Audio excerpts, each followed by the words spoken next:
चाहता हूँ कि आज दो मुकदमा थे ज़रताज गुल के जो ज़ेर समाअत थे, ये 2022 के केसेस हैं। इसमें इशू ये था कि हमने जो दलाइल दिए हैं वो बड़े मुदल्लल और ऐसे दलाइल हैं जिससे आप इनराफ़ नहीं किया जा सकता। उसकी वजह यह है कि जब एक मुलज़म पे इल्ज़ाम होता है कि आपने ये फ़लाँ किया है, तो दूसरे मुलज़म पे भी अगर वो सेम इल्ज़ाम होता है तो आपको ऐसे ही ट्रीट करना होता है जैसे आप एक मुलज़म को ट्रीट करते हैं।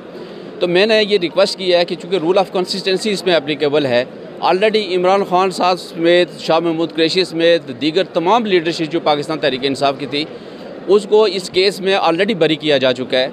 तो इनके साथ ऐसा सलूक क्यों हो कि ये एक ट्रायल बेस फेस करें। तो आज एक तो दलाइल हमारे ये थे, दूसरा ये था कि बेसिक तौर पर एक इररेलेवेंट आदमी ने ये FIR दर्ज की थी।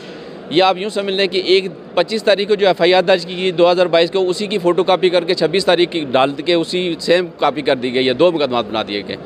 तो वो आप इररेलेवेंट आदमी के थ्रू फाइल नहीं कर सकते, क्योंकि मैंने सारा पढ़ के कानून बताया उनको कि चूँकि कंप्लेंट का मतलब ये होता है कि आपने डायरेक्ट कंप्लेंट करनी होती है मजिस्ट्रेट के सामने, ना कि किसी ASI ने FIR दर्ज करवानी होती है। ये हमारे दो ऐसे पॉइंट थे कि जिसको ये मैं समझता हूँ कि होपफुल हैं हम कि ये आज इनकी इंशाल्लाह दोनों मुकदमात में एक्विटल हो जाएगी। और बाकी जो दीगर जो हमारे वर्कर्स हैं वो भी हमारे साथ खड़े हैं यहाँ पर, जिन पे दीगर एलिगेशन थे उनकी हद तक भी हमने बात की है। इंशाल्लाह उम्मीद है कि उनकी भी 249A की एप्लीकेशन एक्सेप्ट होगी।